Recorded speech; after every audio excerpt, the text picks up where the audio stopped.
This episode is rated M for mature audiences. The views and opinions expressed on this show are those of the speaker and do not necessarily reflect those of the PFC Entertainment Network or any of the affiliates that make this show possible.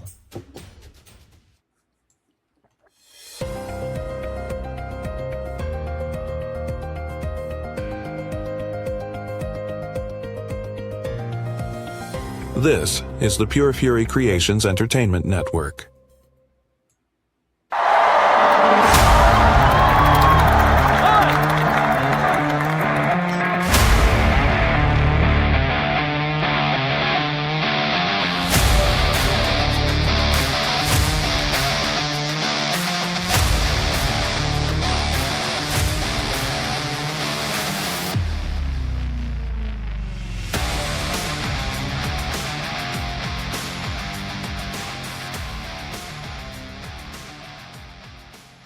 And we welcome you to Ball Game here on the PFC Entertainment Network as a presentation of the Sports Reel podcast. Along with Vinny, I'm Jason. We appreciate you tuning in here this week, where we are going to be breaking down the news, the headlines, the rumor and innuendo all around the wonderful world of baseball, America's pastime, as it were. Vinny, good to see you. You know,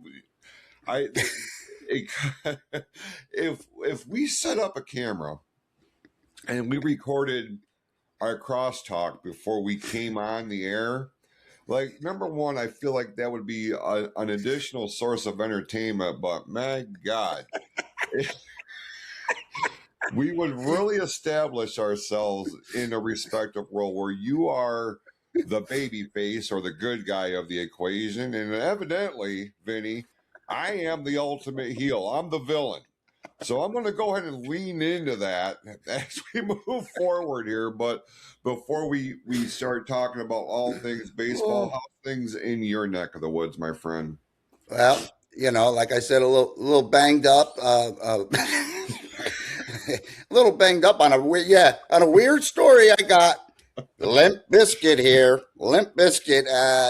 My sister, just for the viewers, my sister bought me a chair for my back because I have a very bad back. So I put the chair together, and what do I get? A pinched nerve, basically, with dead hand. And I can hardly move the fingers. So my back feels better, but my freaking hand, I can't feel. So let me tell you, Jay, it has been a crazy week, okay? There has not been a dull moment around here, okay? We've had torrential downpours, okay? That was a little scary. I mean, we've really never seen it that much in a while. So there was a lot of things canceled. But you know what? Through it all, I'm here. I may be Limp Bizkit. I made this and that, but I'm here on Ball Game, talking to you from Connecticut, baby. And, you know, I'm ready to go. And let me just start off with this. Yeah. Like you said, the heel. And I saw in the comments that you and I made last week about Scooble and this and that. Let me tell you something out there. Hold up in that car, white gentleman. So Mad Dog Russo, who is in the Hall of Fame. Yes. Let me repeat that. Hall of Fame. Doing it for 40 years. Came on the air and said, get rid of Scooble and make your mind up fast. Because if it was up to him, this is his words, get rid of him and get what you need. Get the pieces that you're going to get for him now before the deadline. Because if you sign this guy, like we've talked about, Jason, he basically said the same thing. He's a cancer. That's number one. Number two, he's very injury prone. You could sign this guy for $400 million. He could go out there in the second pitch. He could blow his arm out and it's done. And smart people don't make that decision. They don't make that decision. They don't say, oh, he's got 5 Tommy Johns. Let's give him $400 million and see what he does. No. Scooble is a cancer right now. And I seen in the comments, oh, you see what he done for this and that? He was forced to do that. Let's be real. He was forced to do these charity events. Oh, look at me. I'm Mr. Nice Guy. Listen, a lot of people don't know what go behind the scenes. Do I? Not all of it, but I do know. And, for people just to say that is ridiculous. I know you want to win. I get it. Okay. But you're not going to win with this guy. I'm sorry. When you get to, say, if you get to the playoffs, can you really rely on him? No. Is he going to bring that? Exactly. He has demonstrated a quitter's mentality or a half-ass mentality. Well, brother, I have a 3-strike rule generally with life. Generally, with people in life, because baseball is life. If we can be honest, if you don't even have to be a fan. How many people who aren't fans use baseball as a basis on how they navigate life? Like for me, it's 3 strikes and you're out. Scooble on strike 1. I can take it back to the World Baseball Classic, where all of a sudden, we're getting to the final game of this tournament, and like he doesn't know if he wants to pitch. And he doesn't know if he can go more than 3 or 4 innings. Well, what he was doing, he was saving his arm because he knew back then there was something going on with his elbow. Vinny, I called it back then. I'm like, there's something going on with him. I think he's fucking hurt, and I don't think he's being upfront and honest with the fan base, with the team, with the organization of the Detroit Tigers, and this is going to wind up becoming a distraction. You fast forward to here we are in July of 2026, and everything that I have said has been proven right. He got pulled earlier this year because he had floating bodies roaming around his elbow that has had to have 2 Tommy John surgeries. 2 of them. Now, how many pitchers have you and I been aware of that is done with their career after 1? You can make a whole list, and we're talking some prominent throwers, right? So Tarek Skubal comes in, he has 2 Tommy John surgeries at this point. He gets taken out because of these bone chips or whatever floating around his elbow, and we said it on the last episode. This dude is 1 throw away from something severing something, and like he is done. He will never throw another baseball on a major league, mound. If this is what happens, I say it, I get crucified. Tim Sheridan over on the Sports Reel podcast, which you hear every Tuesday night live here on the PFC network, said the same thing. And he's, they're oh man, you know what's going on, Tim. You're absolutely right. You're absolutely right. I say it, and I don't know what I'm talking about. And then I get in my truck last night. I'm on my way to work, and I'm listening to the local sports talk radio station, and they're saying the same thing. And people are calling in, you're absolutely right. Rah, rah, rah. Look, the Tarek Skubal thing, like I am done with it. I've been done with it. It is time to move on. It is a distraction. And here's the other thing. This dude comes out and he's like, I want to be a Detroit Tiger for the rest of the season. That's like your wife walking up to you, Vinny, and saying, Vinny, I only want to be in this marriage until December the 31st of 2026. And then after that, I want to explore my options elsewhere. What? Right. Well, and you expect us to get behind somebody like that? I do not. I don't need a World Series that damn bad where we're compromising the general foundation of that camaraderie that makes great teams. This guy is not it. So thank you for bringing that up and getting me fired. First. No, hey, that's great. I thought of the same thing. The WBC, he would have got the toss. Boom, you're out. When he didn't want to participate, how many innings? Why are you asking all these questions? You brought up a great point. He knew he was hurt. If you knew you were hurt, don't join the damn team. Just don't join the team. I said it back then, and I'm saying it now. Anybody on that USA team that did not want to play, don't play. You weren't forced to. Don't play. If you're going to go in with the mentality of, I'm going to play 4 innings a game. No. Why everybody's playing 9 and busting their ass, you get to pick and choose where you want to be? Sorry. No, it's still a team sport. And what he did over there, Jason, absolutely. I was like, what? He's leaving? He just left the team? He bailed? So if he could do it over there, why would you want him in a Detroit situation where he could just say, goodbye, I'm out of here, and I'm going anywhere but Detroit? He could do it in a second, like you said. Oh, I'll think about it for the rest of the season. Let me tell you, if I was the manager or the owner, I'd be like, you know what? You thought long enough. You're out. Bye. See ya. Go to another team. I don't care what it takes. These are distractions, Jason, like you said. The more we talk about it, the more distracted the ball players get, the fans, the commentators, this, that. You know what? Let it go. Get rid of him. Give him his wish. You know he wants to go. Let him go. Right. Go ahead. Let him be a cancer somewhere else. If he does great with somebody else, fine. But the odds of that, I'm not buying it. I'm not buying it with that many surgeries, like you said. Absolutely not. He is absolutely one pitch away of ending his career. Absolutely 1,000%. I don't trust it.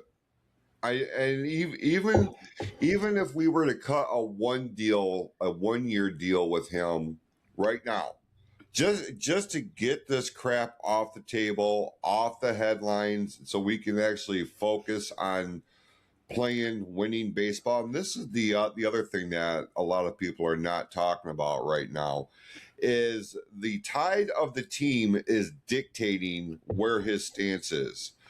Detroit come out at the start of the season, and they were kind of floating in the middle. Nothing really to suggest like, oh, this is the team of the AL Central. In fact, the Chicago White Sox came out of nowhere and have been sitting on top of the AL Central for the majority of the time this year. We never took this into consideration, because the White Sox have been in the basement of the division for quite a few years now.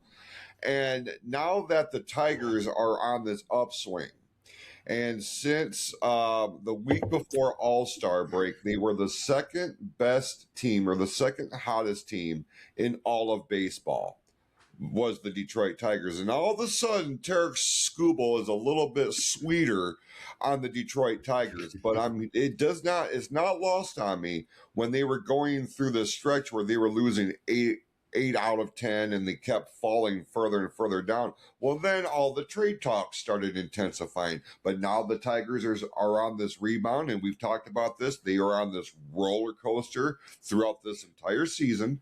And now all of a sudden, I want to be a Tiger for the rest of the season. Well, that's great, but what are you thinking about for next season?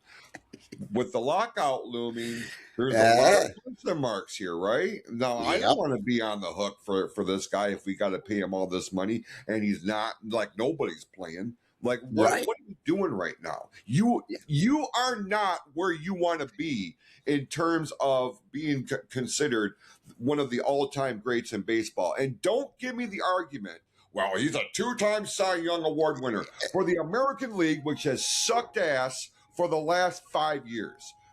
We have not had a dominant pitcher, and yes, he has won back-to-back Cy Youngs, and it's very hard to do. I'm not dismissing that. I'm not saying he's not a good pitcher. I'm saying he's a shit teammate. That's what I'm saying. I'm saying he's a shit ambassador for the Detroit Tigers. That's what I'm saying. And that's because of what we're seeing from his presentation, whether he is the puppet and his agent is the puppet master. That's a whole nother issue. Take that shit to New York. Take it to Los Angeles. Take it to Boston. We're going to be talking about Boston here a little bit. Somewhere. Get out of Detroit, Michigan, because this experiment is over as far as I'm concerned. Well, his agent is Scott Boras. Yes, sir. And we know about old Scott Boras. He is the richest and most popular agent in history, in any sport. Yeah. And one thing that I know about him, he's getting top dollar.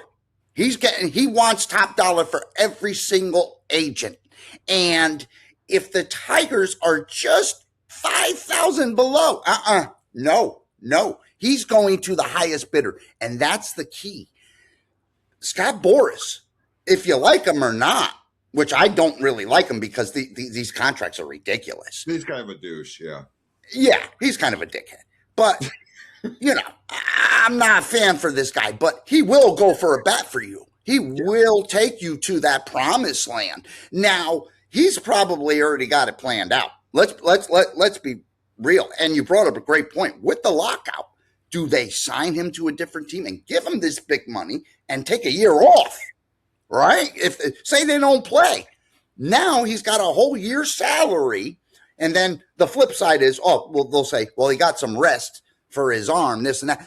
With Tommy John, there is no rest. There is no rest with Tommy John surgery, man. You're pinned with needles together. I mean, it's not like a bruise on your knee that's going to go away. I just, this whole thing, it just doesn't smell right to me. It doesn't smell right. Like you said, he's a bad teammate. I agree. Is it hard for, do a Cy Young? Yes. But to piggyback what you said, the AL, where's the dominant pitchers? Where are they? And here's an interesting fact. You and I have been talking about this on the show now quite a bit, how they're not pitchers, they're throwers. These guys are rearing back and throwing 98 to 103, right? Yeah. And both of us said they're going to blow their arms out. I went back to a video, Jason, this week on Greg Maddux, and I put it out there. You want a pitcher? That was a pitcher. Go look what I posted and go see what that man did. Not just a pitcher. He was a Gold Glove pitcher. Did you see the plays he made? He was so not about himself, okay? He wasn't selfish whatsoever. I couldn't believe it. Looking back, I haven't seen it in a while. This guy on the mound, Maddux, what a fielder. He used to be a football player at one point. I mean, you could tell an athlete. To me, that was a pitcher. Did he throw hard? No. But man, did he locate that ball, Jason. He could get it on the corner of that plate. He could brush you back. These guys, like I said, I don't believe they're pitchers. I really don't. They're rearing back. They really don't know where it's going to really go. Look at these players that get hit in the face 100 miles an hour. When you're throwing that hard, physics tells you really don't really know. That ball can basically pick up wind, anything, and go anywhere, okay? So, to me, I'd rather have a guy like Maddux that throws, let's say 92, slider of 83. You know what? This day and age, I don't think these ball players will know how to adjust to that. I don't think so. I really don't think and it's hard to do generational. I get it. But you can't take away. I mean, what I saw, Jason, Maddux, the way he got off the mound. Look at these guys when they throw the ball. Are they in a position, a fielding position? No, they're just like, okay, where's that go? How many times did we see pitchers not covering first base? Back then, that didn't really happen too much. No. No, that was default. It was just part of the game plan. Vinny, you bring up Greg Maddux, and you look at a time where pitchers were just built differently. Their approach was different. Maddux was part of that three-headed monster that made the Atlanta Braves, and I don't have to tell you, being a Mets fan, like these guys dominated the National League for the better part of a decade. Maddux, John Smoltz, Tom Glavine, they don't make them like this anymore. You can go beyond the Atlanta Braves and look at Nolan Ryan and look like these are guys that just like they were mechanics. Yes. It wasn't just a matter of throwing the ball across the field or across the plate. These sons of bitches could do something with they can make that baseball move in ways that baseballs are not supposed to move. But like they're just built differently. Nowadays, it's all about how high in the triple digits can I get my ball right now? And what's happening is they're starting to realize at the end of the day, we're still human. We're made of flesh and bone, man. And while some of them can withstand that kind of pressure on your joints and things of this nature, but you look at Tarek Skubal, and I don't know if you don't know what Tommy John surgery is and why this is so serious, Google it. Right. Like you're talking about replacing ligaments and tendons in your elbow, replacing those in your elbow with other parts from your body. Like, what the hell what are you talking Right. about right now? Go do Right. some damn research, and then you will see why we, as Tiger fans who are actually dialed in and actually watching what the hell is going on, that's why we feel the way that we feel. Right now, Tarek Skubal, and he's not the only one. He's just the one that has put himself front and center. He's on borrowed time. He's on borrowed time as a major league pitcher because his body is already telling him this is not sustainable. This is why there's such a mad push to get him, for his agent to lock him in on a big money deal for as long as they can get it. But man, the more details that emerge and the more you're really paying attention to this guy, and this is why I have said from day one, this is not the answer, and he needs send him to the market that's going to pay him that stupid amount of money. And in the case of the Yankees and the Dodgers, they will throw money like that out there in an effort to win. But if it doesn't pan out, they have more than enough revenue from their own exclusive TV deals and things of this nature to kick in on the backside of this. So Yes. it's essentially he will become a tax write-off. Yes, right. Exactly. Like we have SNY here, right? The Mets channel, right? You're absolutely correct. The Dodgers have their own broadcast. What they're making just off that broadcast is incredible. Is incredible. And yeah, oh my gosh. I remember when they, put that together and it was a big thing. I'm like, geez. And then you start seeing these big market teams like the Mets and all that, they start doing their own. You get SNY, this and that. But going back to the pitchers, back in the day when I was growing up, or until this day, when I see a pitcher, the first thing I look at his legs. I want to see the legs, man.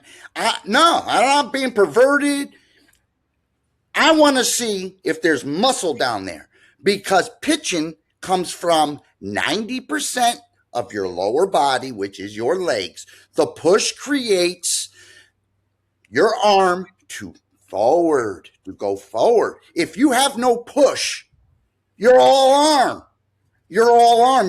That was taught to us, gosh, in Little League, in Junior B. Push with your legs. Who's the guy on Strider? Strider. Did you see his leg for the Braves? Nah, his legs are freaking huge, man. It's like you can tell they put the work in, and that's where pitching comes from. And I'll never forget it. It is all lower body. Your lower body makes your upper body work. Just like I mentioned last week, Jason, our arms are not meant to do this. It's just not. It's not meant to go over. The natural is softball pitching. And and if nobody believes me, Google it.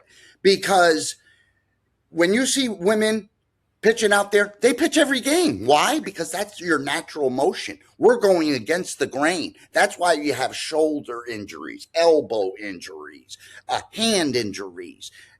If you don't have those lower legs built up working for you, that's a strike against you already. I'm sorry, that's a strike against you because that's telling me you're using way more upper body than you need to do. Just like hitting. Where does it come from? Your hips, not your arms, right? your hips, the swing, the torque. So everything stems from the bottom up, man. So these pitchers that blow their arms out with Tommy John are not doing something right. They're just not doing something right, Jason.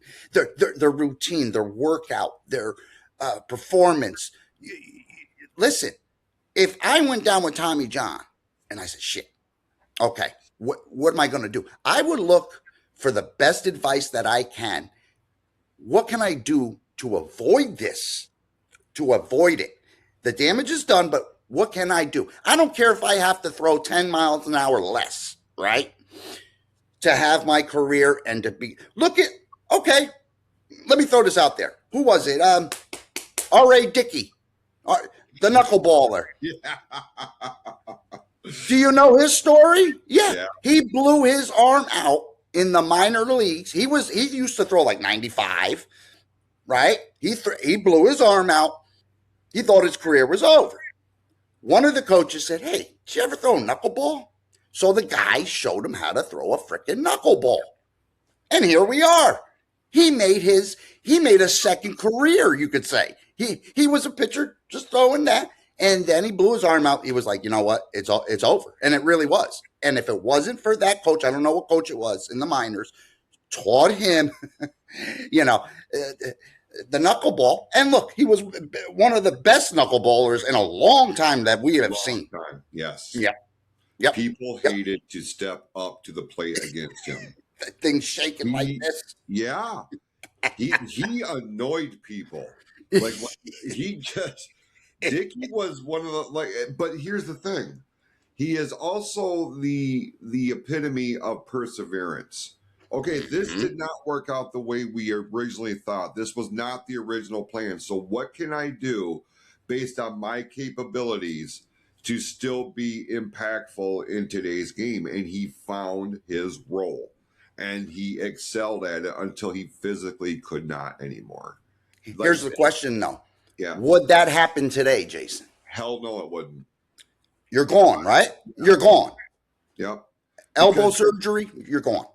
People don't have they don't have the patience, number one. And again, and it's not even a generation ago. It's an era ago. It hasn't been all that long.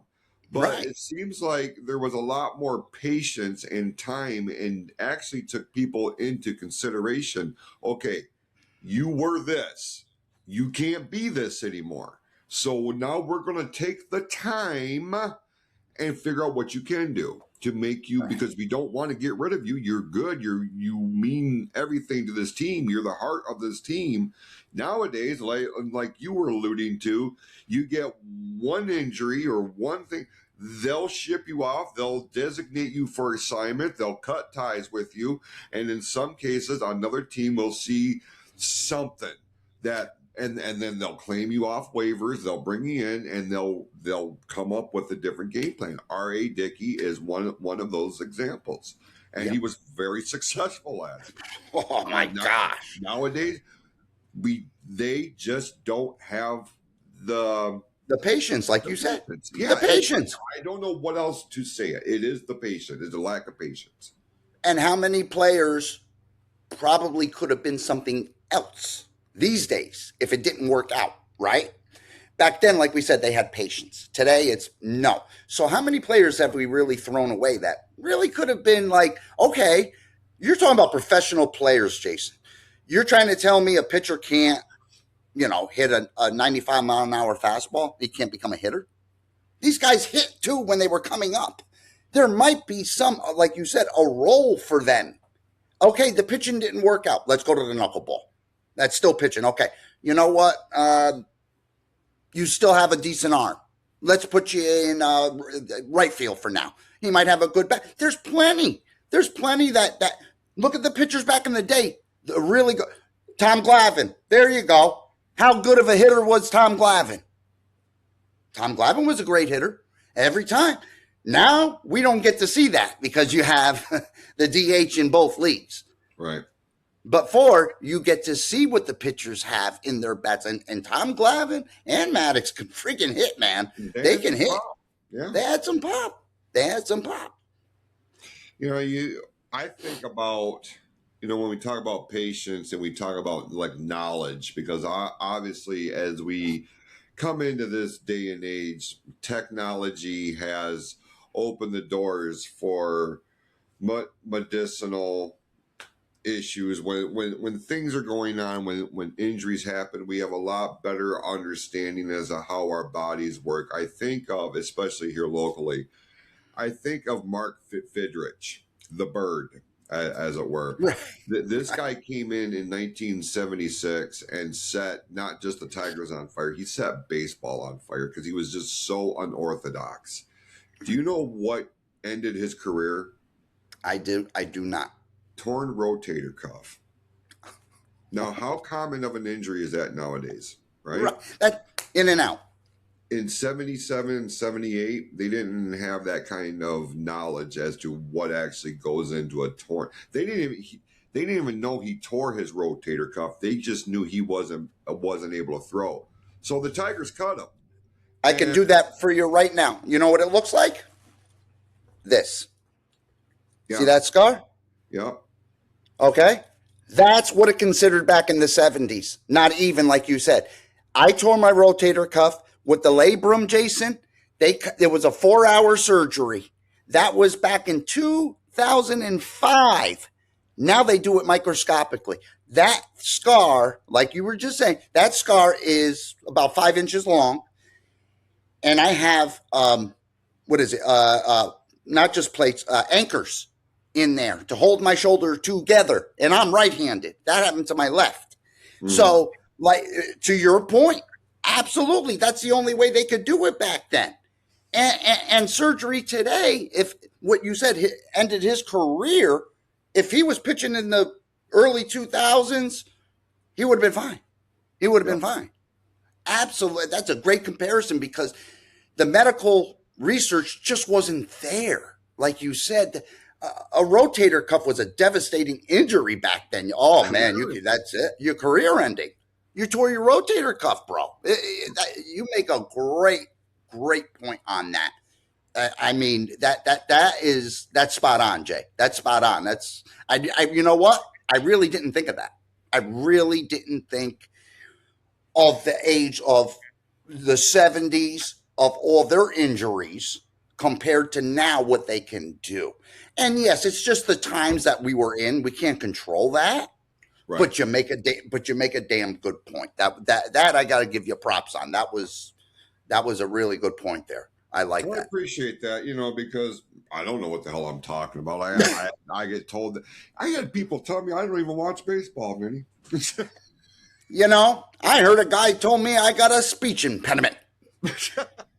Well, let me tell you, if you want to get people rid of speech impediment, that means Mad Dog's got to get off the air. Sylvester Stallone can no longer act. You really want to do that, people? Listen, people with speech impediments? As a sidebar, do you know who had the worst stuttering problem and he had to retrain himself how to talk? One of the most iconic voices that we have and will ever hear. James Go ahead. Jones. Yes. Yes. And yes, oh my God, his voice is iconic as can be. You're absolutely correct. He couldn't even hardly speak. And they had to train his brain all over again to get it out. And that was the same thing with Mad Dog too. He started off in Florida. He was from here.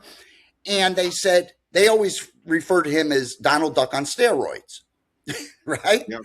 And he tells you, he goes, I went to a class, speech impediment. A lot of people made fun of me because I couldn't. They told him that he wouldn't make it on the air, that he just, the stuttering and this and that. Look at him today. Yep. Look at him today. That voice, like you said, that distinguished voice made what he is now, just like James Earl Jones. Those voices. 100%. Yeah. Let's move. It'd be too easy to just zig in and out here, right? But we're gonna try to keep things back, get things back on track with baseball. But along with what you had said about what we've been talking about with the pitching and injuries and things of this nature. The other side of that coin is, people who really don't have an understanding of what it looks like in real time, what a 90-mile-an-hour fastball looks like coming at you. Now, Vinny, you posted a video. You sent me a video of what it looks like through the eyes of an umpire, especially on the major league level, and it is a blur. It is a 2-second blur. That ball goes from the pitcher's mound into the catcher's mitt in the blink of an eye. I mean, I'm exaggerating, but I mean it comes at you real fast. So what I say that to say, those people who are so critical of the umpires, so critical of, I'm trying to be real respectful here because this shit fires me up because it's so easy to sit on your couch or to have your face in your phone and to think you know what it's like in real time to navigate anything. But I mean, we're zeroing in on baseball here. You want to get a look. And I asked you if you had done this, Vinny, and you told me no. And look, we need to make this happen. If you have not been to the Louisville Slugger Museum and Manufacturing Plant in Kentucky, if you are a baseball fan, this needs to be on your list of to-do. We've gone a couple of times. I've taken my kids a couple of times, and they'll take you through the tour and show you what goes into making a Major League Baseball bat. And a lot of players still are signed with Louisville Slugger. And when we went through the last time, my son and I went through, and I mean, this was like 5-6 years ago at this point. They were telling you whose bats they were making in real time. And we're talking some of the biggest names in all of baseball right now. But there is a simulator in the museum part that you stand what looks like a home plate. And on the other end of this wall is the quote-unquote pitcher. And you see how fast a 95-mile-an-hour fastball looks like. And Vinny, I had a whole new respect for umpires when I see that, because trying to make a judgment call within a blink of an eye is one of the hardest things you are ever going to do. So if they get any sort of accuracy above 65 to 70%, okay, you had a good day behind the plate, because some of that shit, I mean, you can't see it, man. You can't see it. You're absolutely correct. Everybody, like you said, it's easy to sit on your couch and criticize the umpires. Easy. Oh, man, how didn't you see that? But what you said is totally accurate. You have to have a special eye. Let's just put it out there. You have to almost be born with that, because, like you said, not everyone can do that. You have to know right. I mean, you got to know the dynamics of the plate. You got to know where the catcher's setting up, that you don't want to get crossed over. And I've said it in past episodes. The better the catcher you have, the better game you're going to have as an umpire. If you got a solid catcher behind there, man, and he's setting up and he's not crossing you up, you're going to have a good game. You'll establish it. Is it easy? Hell no. No, not when you got, like you said, 90 plus coming at you, and shit that, curves once in a while too. These kids are throwing. You have to be in tuned, and you have to stay focused. And there is no blinking. There's no if you blink, you're done. You missed the call. You have to keep your eyes open. And then, a foul ball, boy, oh boy, when you get a foul, that is the worst wake up call. When it's 90 plus, as I explain it, it gains traction off the bat, so it goes even faster to your face. Foul tip, and you're like, whoa. It's like, oh my gosh, it's like almost being like you got punched in the face by Mike Tyson. And that's what it like feels like. And you've seen the umpires take their masks off, get a little air, like, whoa, you get some cobwebs. Man, people don't really know. what it takes, what it goes into to be an umpire. Plus, you got all that equipment on.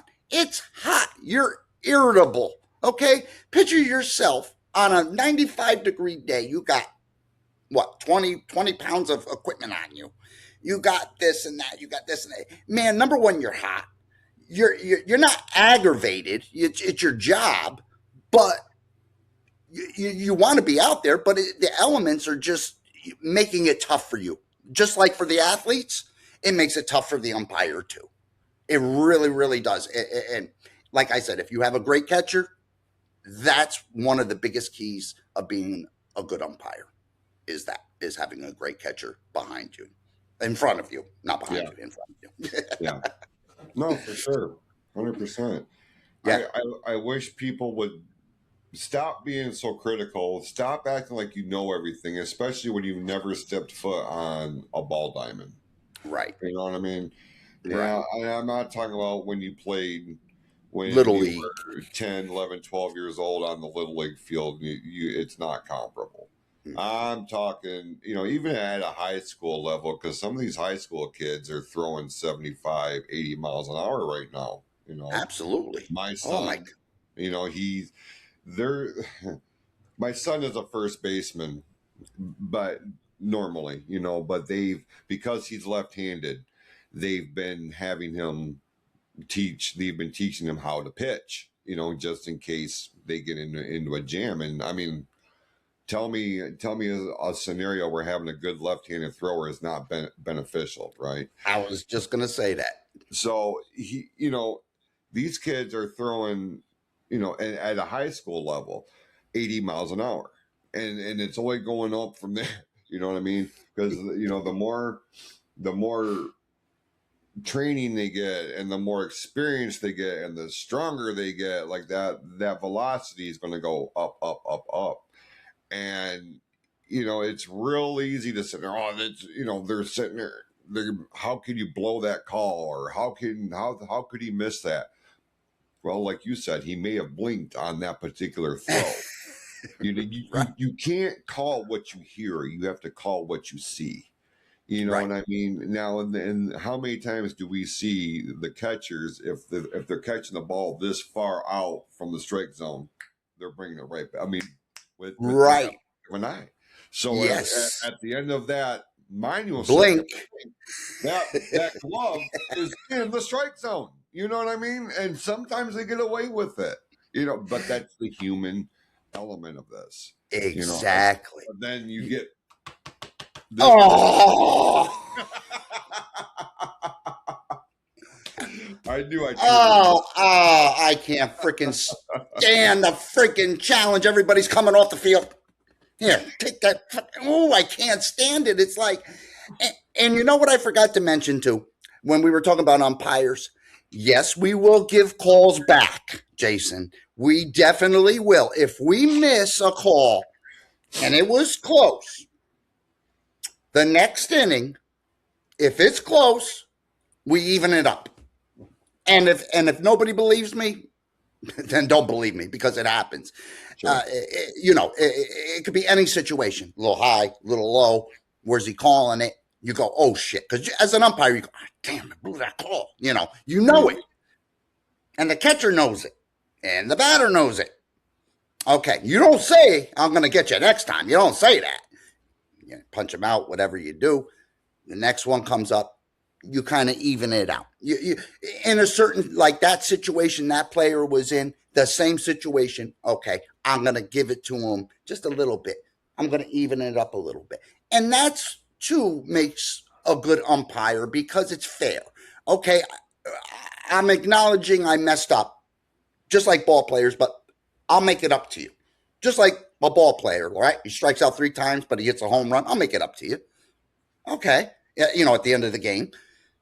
But that happens. That is a real thing. I mean, we're not robots, so we're gonna mess some calls up. But if you have a good umpire, they will make that call up. Not egregious, nothing crazy. I'm talking a fraction of it. Yeah. So definitely with that there. But I know you. As we say over here. Yeah, and I know you're chomping at the bit, and I want to say it too. Oh, the Yankees are in trouble, Oh, no. baby. The Red Sox, we said it last week, Jason, and they went on a friggin' what, 13-game winning streak. 15 games. 15. I love it. Historic. Dude. Franchise long, record long winning streak. And look, I was watching this unfold probably around the 6, 7 game mark. And I'm like, holy shit. And I even told my girl, I'm like, Vinny called this. I'm like, what we're watching is something extraordinary. Because how many people had written off the Red Sox coming into the All-Star break? And we have friends of the show that come in. One of our friends, Scott, big Boston fan, has been for a long time. And he even I'm not saying he was questioning his team or whatever, but even he was like, and this is a guy that's dialed in on sports, like he knows what he's talking about. He's like, the Red Sox are an abomination. And then we come on here, a couple of weeks ago, and they're like, "Wait a minute, there's something going on in Boston," and that was at the very start of this thing. And Right. now here, I think they lost last night as we're Yeah. recording this, and it ended at 15 games in a row. Like, oh yes, if I'm the New York Yankees, I am shitting bricks because we were worried about the Tampa. We, like, I give a shit about, but they were worried about the Tampa Bay Rays because Yeah. Tampa Bay and they have been swapping back and forth over who is the best in the East. Well, all of a sudden, here comes the Boston Red Sox back, and like they are. If the playoffs were to start here today, they're in the playoffs as Yeah. the Boston Red Sox. And a couple of weeks ago, again, they were in the cellar, man. Like nobody was giving them any kind of chance. I think it was like 13% or something like that of making the playoffs. Within 2.5 weeks time, they're now sitting. If the playoffs were to start here today, they've got the last wild card spot. Like, make it make sense. And like they're like, I don't know what they're doing over there in Beantown, but I'm here to tell you, But Jason, didn't they lose? They lost last night, but it was a double header, yeah, correct? yes, sir. So you can even not put an asterisk, but you know that they had to play 2 games in one day. So if they didn't have to do the two, we might have been saying 16 games, Jay. You know what I mean? Right. They might have. You got to take that into consideration. They had a double header, bro. So what it tells me is they fired their manager very early in the year. What were they? 13 and like 29. You're out, Something like right? that, yeah. Something like that. You're out, right? Boom. They bring in this new manager, interim manager, and this is what you and I are kind of talking about. They're gelling. They have something. They have something that we don't even know about right now inside that locker room. Yeah. I mean, think about it. They could have folded anytime. They could have said, "Screw it, we're done." But what they're proving to me, they are fighters. Boston's always been fighters, man, and they are not going to let a manager or whatever come between them. Most of the time, 99% of the time, when a manager is fired that early, you're done. You're just done. And these guys are persevering like crazy, and it's an awesome story to see. And if they do make the playoffs, which I do predict they will, that will be a story just in itself. Just in itself, Jay.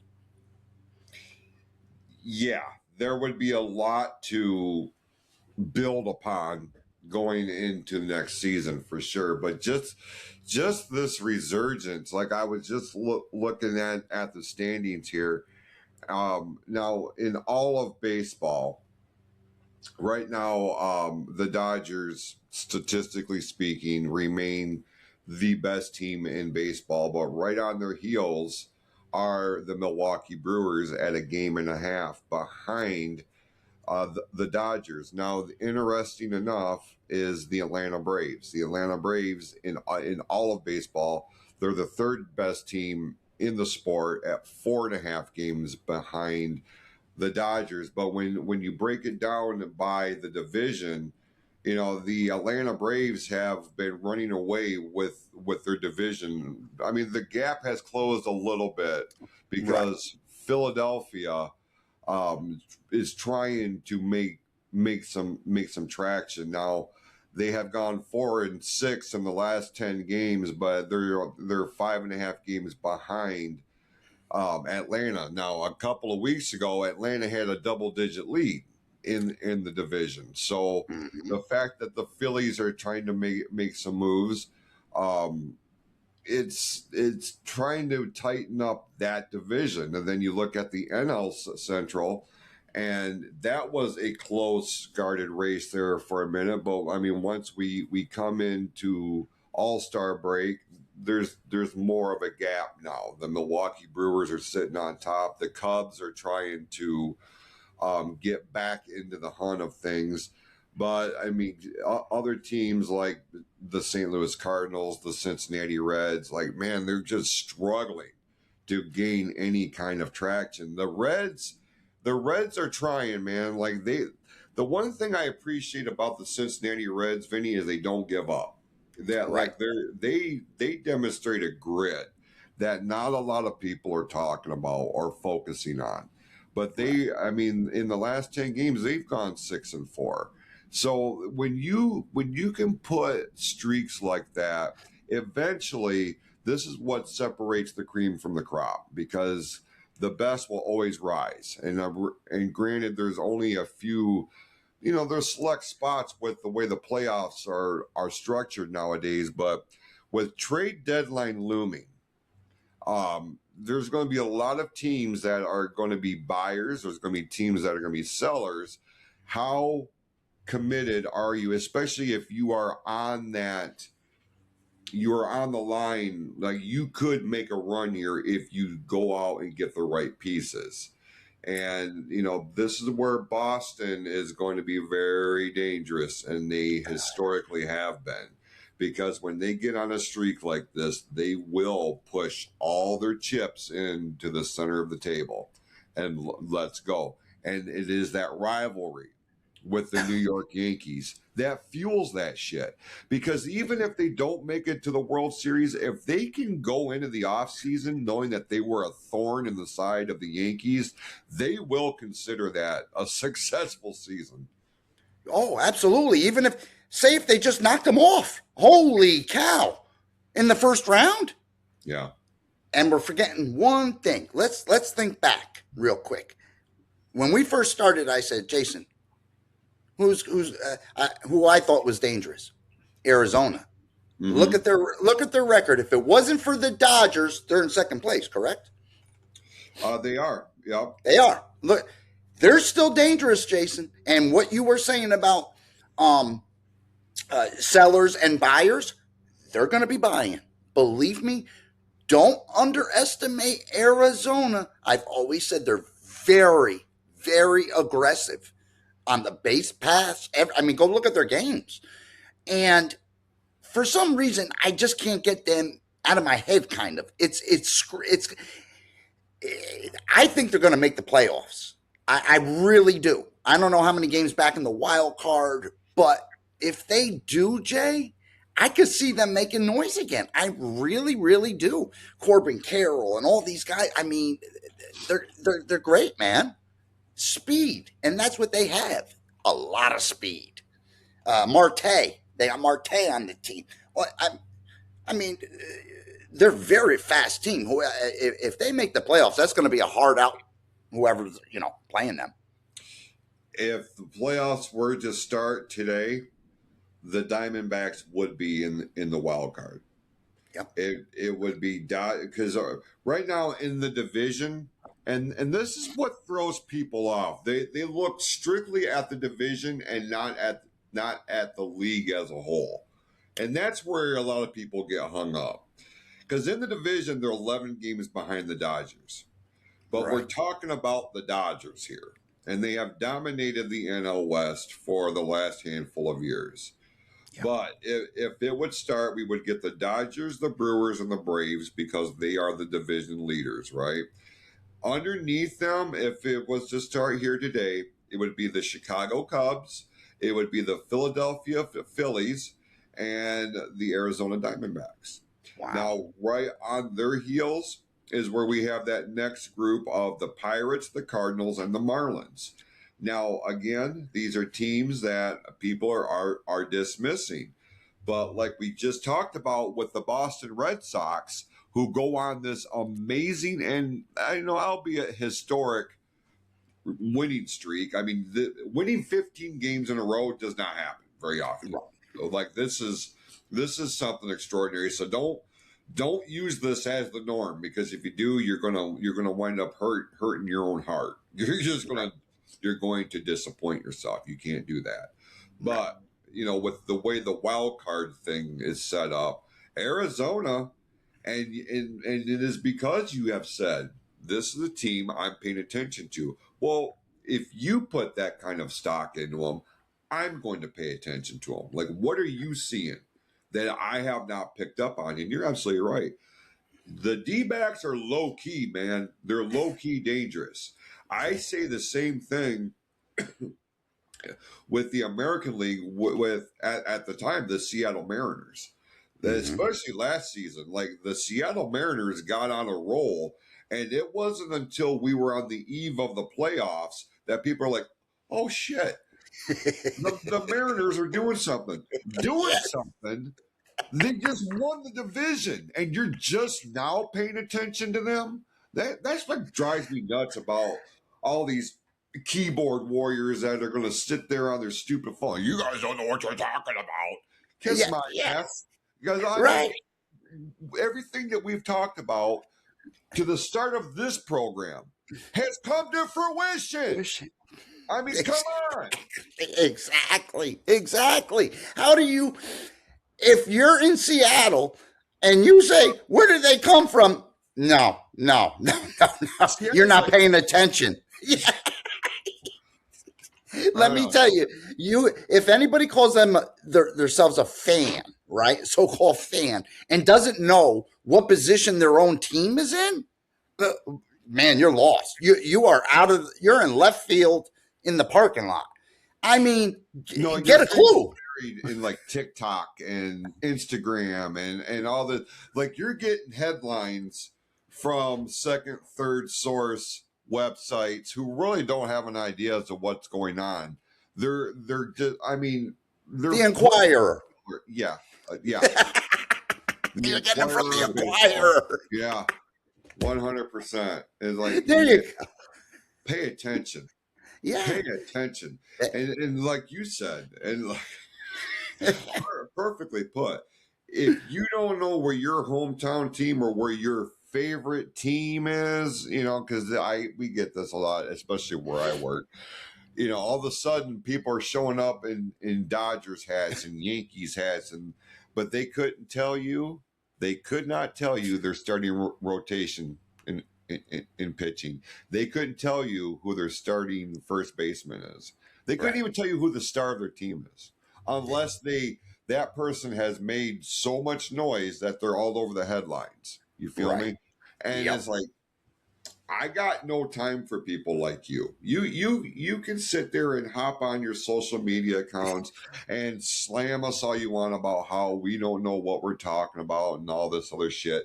But the fact of the matter is tell me you're not paying attention to baseball without telling me that you're not paying attention to baseball. Your ignorance is coming through your fingertips or your voice to text or whatever the hell you're doing. Calm down. And it's okay. You don't have to be a fan to love baseball. And I don't know if you're putting on too much pressure. You don't have to know every single aspect to appreciate the game of baseball, and that's okay. Right. That's okay. Absolutely. But don't come on here or go on social media and pretend like you know something when you clearly do not. And then you're going to condemn the people that are paying attention, that are providing commentary with what's actually happening. It'll Right. be okay, I promise you. We're not out here to hurt your feelings. But if you No. call us out, don't think for 1 second I'm not going to respond. I It's will play the role of heel, Vinny. I do not give a shit. I did it in the wrestling business. I'll do it in the realm of podcasting. I do not care. That's the why thing. can't they just? Why can't people just say that I am a what's the word I had? Uh, I'm a casual fan, right? Yeah. If they were to say, listen, like you just said, I don't know everything about baseball. I'm just a casual fan. Okay.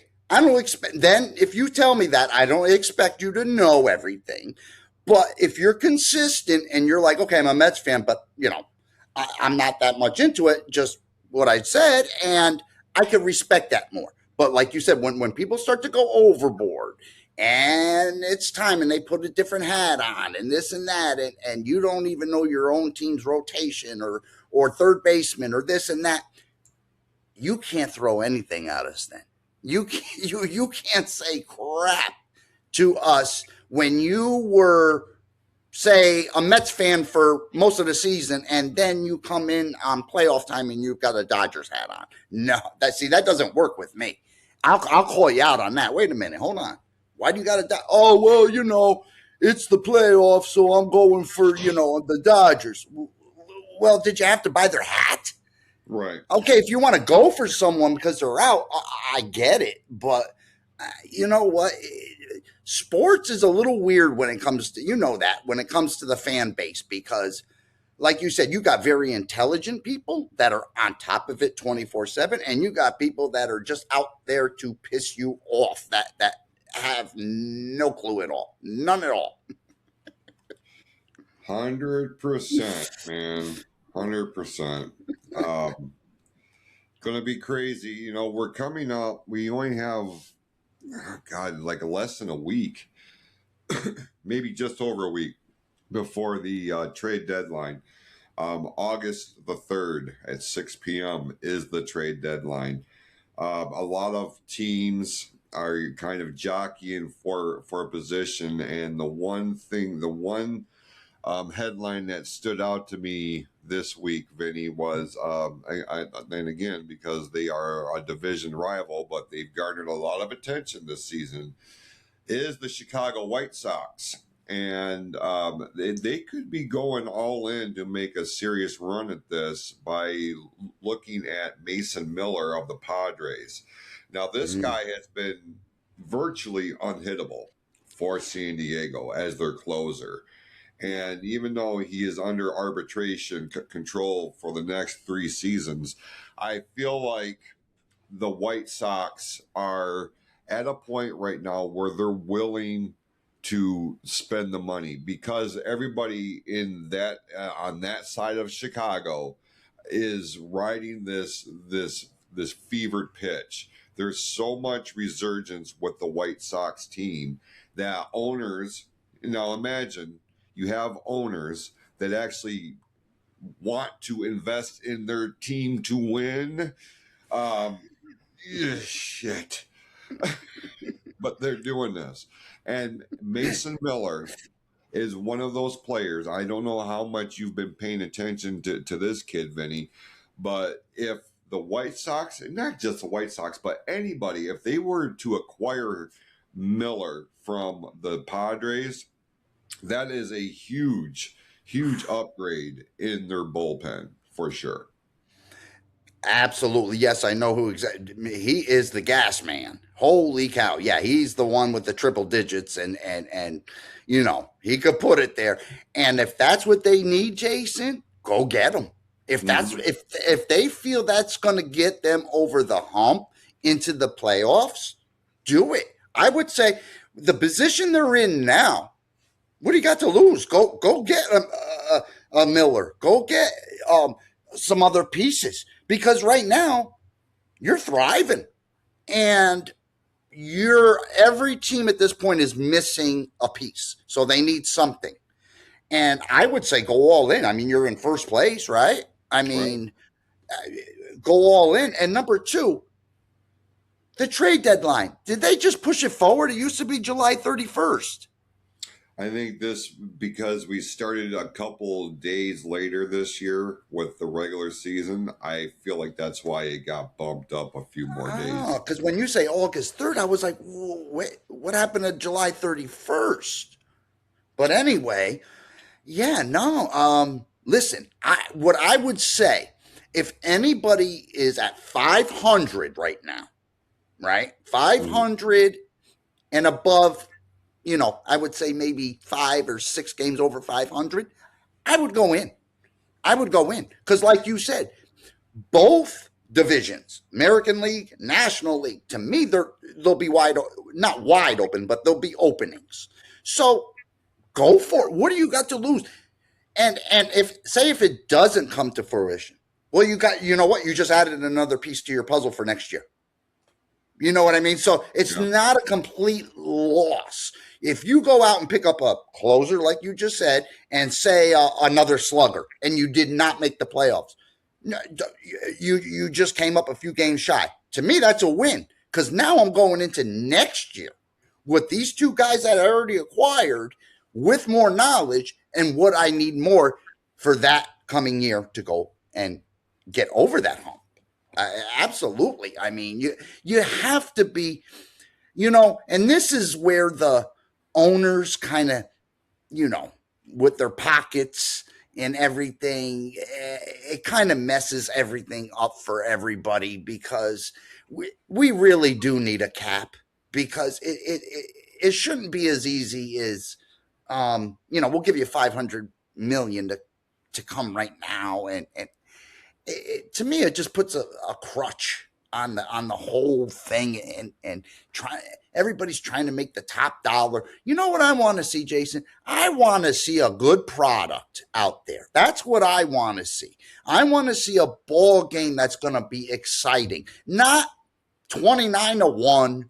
I want to see when the playoffs do come around, I want to see competitive, great, on the edge games. That's what I think every baseball fan wants, that when they hit the playoffs. They want to be excited for the games coming up, even if your team's not in it, Jay. Just to have that feeling of 1 or 2 run games. Holy cow. Here comes the closer. That excitement is what makes baseball.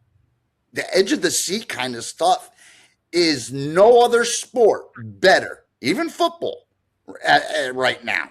I'm telling you, when baseball is piss off the football fans. I get it, but I'm gonna piggyback off of my mad dog, and let me tell you, with baseball, when it's played the correct way and it's got the vibe it does in the playoffs, there's no other sport like it. There's no other. The Super Bowl is one day, okay? The playoffs for one team, okay, is a mile for them. They got to win series, not a game. So that's what makes it more exciting, more intriguing, right? The Super Bowl, we can say, okay, it's one game. Yes, it's exciting, but the journey for the baseball to go through is much intriguing to me than football. I think so. 100% agree with you. When it's played at the top level, yeah. We've had this argument on the Sports Reel podcast, which again you hear live every Tuesday night here on the PFC network. We have had the debate: what is the hardest championship to win in sports? And the argument was, well, it's the Super Bowl. I don't know. That's a one and done, and if you get lucky on a particular day, you're going to wind up being the better team, even though the rest of the playoffs you got in by the skin of your teeth, but you happen to capture lightning in a bottle on one particular day. The next thing you know, you're holding up the Lombardi Trophy. I made the argument, and don't crucify me here, Vinny, but I said that the hardest trophy or the hardest championship to win in the major sports here in America was the Stanley Cup for the National Hockey League. But the World Series is right under that. Anytime you get a series, It is methodical. It is cerebral. You're not capturing lightning in a bottle. The one who holds the trophy at the end of the season, whether it be NHL or in MLB, obviously here in MLB, it's because you have earned it. You have solidified your space as the best team in baseball. Nobody can argue that on this season, in this time, that team is the best team in baseball. Right now, it's the Los Angeles Dodgers. It just happens to be. Whether I agree with it or not, they won the World Series. And it was a tough one too with Toronto. Toronto came to play. And it wound up becoming one of the better World Series that we've seen in a handful of years. And it's those things, man. Like whoever emerges clearly can lay claim we are the best team. And I don't necessarily feel that way every year about the Super Bowl. I feel like they got lucky. They got lucky on this day. You know what? You made a great point that I really didn't think of. And I got to give credit where credit's due, man. I'm not kissing no ass, but man alive, you hit it right. You can be lucky with the NFL, like you said, on a bad day or this and that. You do that in a series, it's just a loss that day. It's not the end of your series. And that's a great point. You're undefeated in football, right? You're the Green Bay Packers. You're undefeated. You go to the Super Bowl. You have your first bad game and you lose. There's no going back. You can't say, oh, well, we were 19-0 and no. The one that won the Super Bowl could have been a wild card. So that was a great point. The New England Patriots are the perfect example of that. The year they went undefeated, from start to finish, they get to the Super Bowl. And look, this is the Tom Brady led New England Patriots. Like everybody threw all their chips and they bet the farm on the Patriots. And what happened? Yeah. Eli Manning captured lightning in a bottle that day, and the Giants wound up dethroning not just the Patriots as the best team on that season. Like they halted history. They stopped history. And that's one game. That because the Giants didn't have a snowball's chance in hell. That they really didn't. If we're being, unless you were a Giants fan, everybody else outside the New York area, it was the Patriot show. And then Eli Manning, say love him or hate him, had a career game that day, and that's what I'm saying. Like that is one and done. You don't get that with baseball. You don't get that with basketball or hockey either. But we're focusing on baseball. And two things happened. Yeah, go ahead. Two things happened on that day, like you said. History and Manning cemented his Hall of Fame that game. 100%. If he doesn't win that game, he's not getting in the Hall of Fame. Let's take the Super Bowls away. He's an average quarterback, correct? Yeah. There you go. Yeah. I can say that with confidence. You take the Super Bowls away, maybe he's a little above average. That's about it. That's me. But what defined him, like you said, he stopped the Patriots. He made the throws when he needed to. And that game, two things happened. History, and then another history for him to get into the Hall of Fame, which he didn't yet. They didn't cement him in yet. He's not eligible. Not yet. But I know in the New York area, there's a lot of buzz that goes around about Manning, about it's the two Super Bowls that cemented. That is true. That is true. Like I said, you take that away. I know this is a baseball show, but I'm just trying to make a point with baseball. You take those Super Bowls away, Manning does not make the Hall of Fame. He's just an average quarterback. So, you could say what you want. You could disagree. Everybody's got their own opinion. But baseball, to me, is the hardest game to play. Not everyone, Jason, can hit a 90-mile-an-hour fastball or a 95-mile-an-hour curveball. You know what? Sure. It takes a special group of people, just a handful, that make the major leagues. And like you said, how'd he drop that ball? This and that. Well, you know what? They're at a level that nobody's going to ever come to in their life and experience, basically. And these guys are all putting it out on the line. And, baseball is baseball. And one other thing I wanted to mention was, how did you feel? What was it? This week? Who was it? I don't know the team. Was it the Dodgers? The guy had a no-hitter going and he pulled them. The manager pulled them in the ninth inning because he had 117 pitches. Oh, yeah. I can't stand that. I can't stand. Yeah. I don't know what team. I want to say it was the Dodgers. I feel like you're right. Here's the thing about that, because I had feelings about it. If your guy has been on that mound all game and he's got a no-hitter going, you owe it to him to Absolutely. let him try to finish it out. Unless something was said, unless something was done to indicate I'm not feeling it, or something isn't working, or something. Right. But that's the pitcher's call, in my view.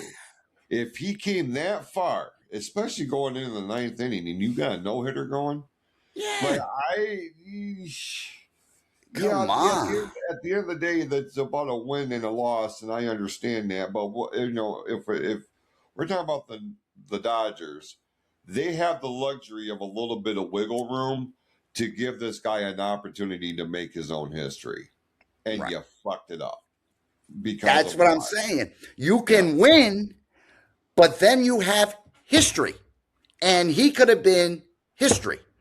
And I'd rather have a little history than you know what I mean? It's got to be leveled off. But Jason, that pisses me off. Like you said, you go the whole game, 117 pitches. That's not a lot of pitches. I'm sorry. To this age, it is. But back then, no. And it should be the pitcher's call. You know what? You're coming out? No. Get manager. I'm throwing a no-hitter. You get your ass back in the dugout, right? If I give up a hit, come get me. Yeah. You could come get me. But I've earned it, like you said. I've been out here since inning 1. And 117, Jason, we're not talking about 150 pitches in 9 innings. Not near it. You couldn't let. It was the 9th inning. What if he only threw 10 pitches to get out of the 9th inning? You don't know. You can't say he's going to throw 25 pitches. You don't know. It could have been 7 pitches he got out of the inning, and he would have been history. Why? We want to protect our investment. We want to. Yeah, I understand that. But how many chances of history do you get? How many? That kid, that might have been his only opportunity to have a no-hitter. His first and only one. So how do you say to that kid, oops? That's not it. That's to me, the message that was sent is we don't have enough confidence in you to finish the job. That's going to rattle that kid. That's going to live rent free in that kid's head. And now you get into a situation where if they don't believe in me, why should I believe in them? Yep. And now they're going to start toying around with free agency and kind of testing the waters to see if there's another team out there that would have or will give him that kind of wiggle room. Now, again, we're talking about a team that is dominating baseball right now. Right. They are 4.5 or 5 games ahead of whatever I said over the second place team in all of baseball, not just the National League. Right. And I don't know, man, like no hitters aren't a dime a dozen. Like, there's no hitters are still rare air, and there's still something special. And you made a great point. What if that's that kid's only opportunity? And the Dodgers slammed the door shut on him. Yeah. To me, the team told you what they think of your capabilities. If you came out and said, or tried to make an argument for yourself that you have earned based on your performance, and the team went ahead or the manager told you to no, we're not let you do this, then you're not here for the big game. yeah, Then you can't pitch in the big game, right, Jay? Is that what they're telling you? In a big spot, I can't trust you. right. That was a big spot. That was a no-hitter. You took him out, like you said. I don't trust you. So that kid from now on is going to be like, oh my gosh, yeah. So when they need me, they're not going to need me. They're not going to trust me. And if they do put me in, I'm the last resort. I'm the last pitcher that can pitch of the pitchers, and I will not ever recognize a combined no hitter. I will not do it. I will not do it. No. Doesn't mean shit to me. No, it doesn't. No. Once you take that pitcher out, Jay, that's it. That's it. Sorry. I don't care if you took him out in the 6th, the 8th, you take him out and you got 3 other pitchers to come in. No. It's not a no-hitter. No. In the books, it's a no-hitter. In the hit column, none. But to me, no. These combined no-hitters. Yeah. It has an asterisk next to it. 100%. And I don't acknowledge that either. Can you imagine, though, like Sandy Koufax, right? God bless him. To see him, and I didn't obviously get to see him play. Can you imagine what goes through his head when he's watching these ball games? These friggin' pussies. He must be sad. That's the word. I was just going to, he's sitting there like, pussy. Right? Look at my cleats. Right. He must have said like that game, 116 pitches. I used to throw that in 7 innings. Yeah. And you're talking one of the best pitchers ever in Sandy Koufax. Mm-hmm. And they, like I said, they must be laughing. What the hell happened to the game? You know, with the challenges, all of it, this, that. What did you do to our pastime? You know what I mean? Like, you could tweak it, but once you start to get too cute with it, you lost me. We have here locally our TV announcer on our local, broadcast. Well, it's not low. I mean, not local because you got to pay for a streaming service at this point. But Dan Petrie is our analyst, and Dan Petrie was part of the pitching staff for the '84 World Championship team, and he has said the same thing. Like, these pitchers are not built the same. This is not the same game that I played.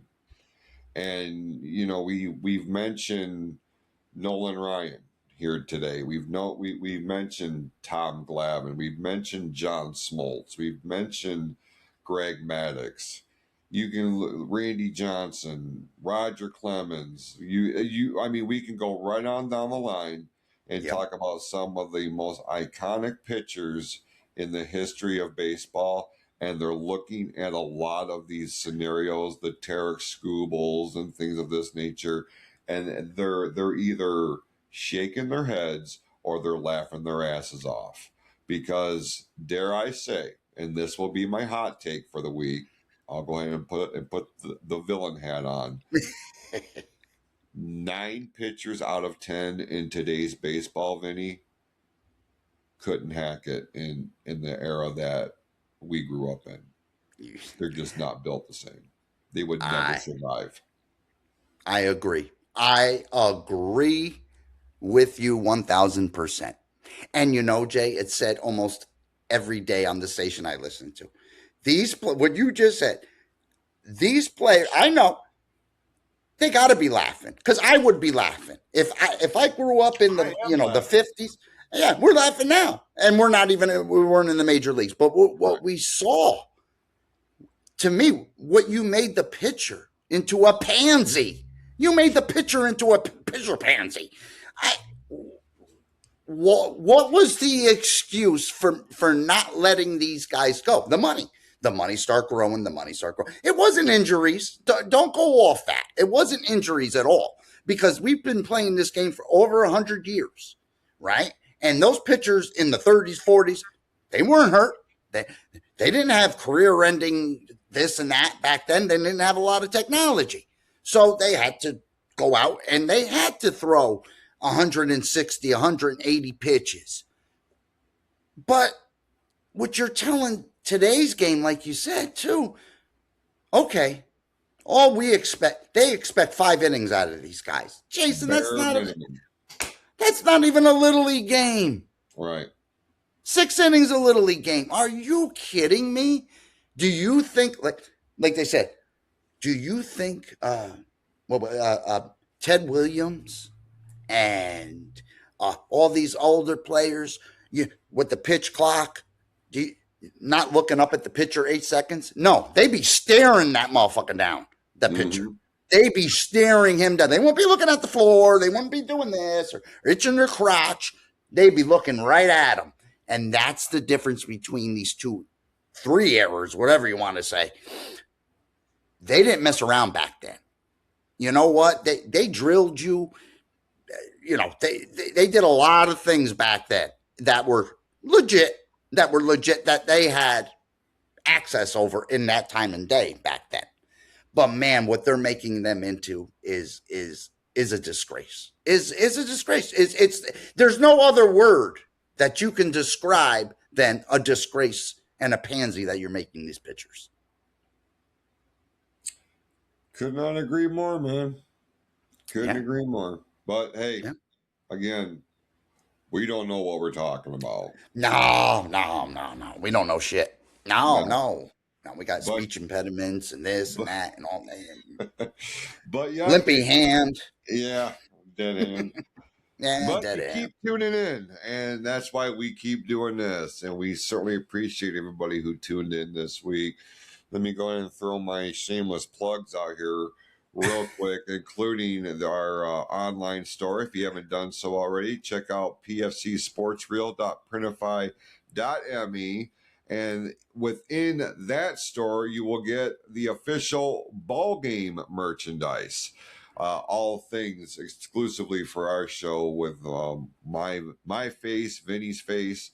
And I mean, listen, who doesn't want a t-shirt or a poster or a cup or something that have our beautiful faces, especially our wonderful fans in Sacramento, who I know, the home of the world's best baseball fans. Listen, I have not forgotten about you, because we have launched the new Attitude line.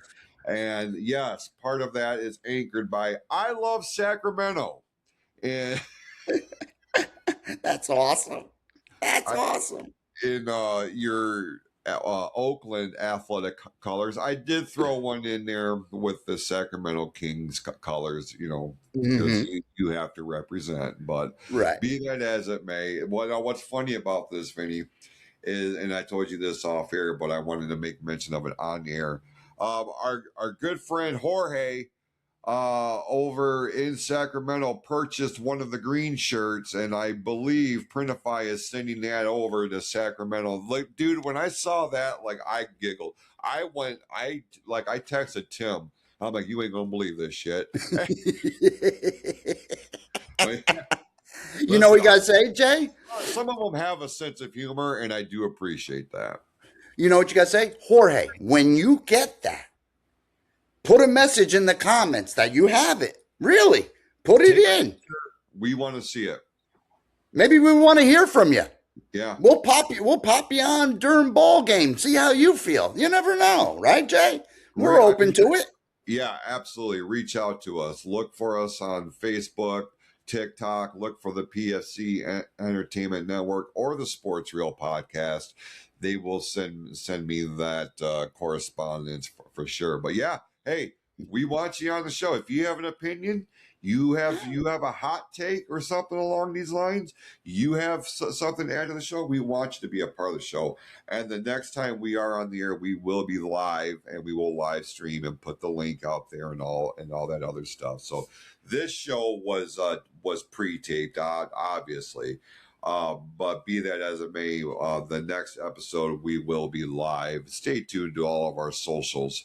for the latest scheduling day, time, that type of thing. Because Vinny and I, like our personal lives, we're kind of busy. We got a lot going on without getting too granular here. So we tried to give people the heads up when we are going to be recording this show. So just bear with us. But look, man, the numbers don't lie. The clips get the attention, and we certainly appreciate everybody's support of this show. Before we get out of here, Vinny, is there anything else you would like to throw out there? Yeah, I just want to kind of piggyback and just say, yeah, you know what, guys, you want this show to grow? Like Jason said, when we're live and you really want to say something, we'll have the link down there. And we're not going to here to bash you. We're always here for a good discussion, not a drilling or anything. You want to come on and you think you got to take, fine. Come on in. We'll treat you with respect and everything. Let's grow the show. We need other opinions too. That would be great to have other opinions, other takes to put a little salt on it. You know what I mean? Will be great. And I'm being dead serious with that. And you know what? It would just be fun for everyone. Jason and I, you guys that want to reach out to us, it's a win-win for everybody. Okay? So that's what I want to say. And I want to just say thank you to everybody that tunes in. Every 2 weeks. We're going to be trying to do it every week, as like Jason says, as the playoffs loom. Mm-hmm. But other than that, guys, just stay tuned and stay healthy and stay safe, man. 100%. Could not agree more. We're gonna get Freddie, our friend Freddie, on this show. Huge mislocated Yankees fan, huge Yankees fan, but the man lives in San Diego. So I mean, make it make sense. But love that guy. I love what he's doing on TikTok. I look at his recaps every day. He's like that dude's a baseball fan, and Right. I really appreciate what he's doing. We're going to get him on the show, and listen, it's all going to be in good fun. But don't think for 1 second I'm not going to poke the bear. You know what I mean? Yeah, that's what we do here on the show. With that, stay tuned to all of our socials. We appreciate everybody tuning in. Go out, be awesome to yourselves and to each other. We'll see you next time, right here on Ball Game on the PFC Entertainment Network.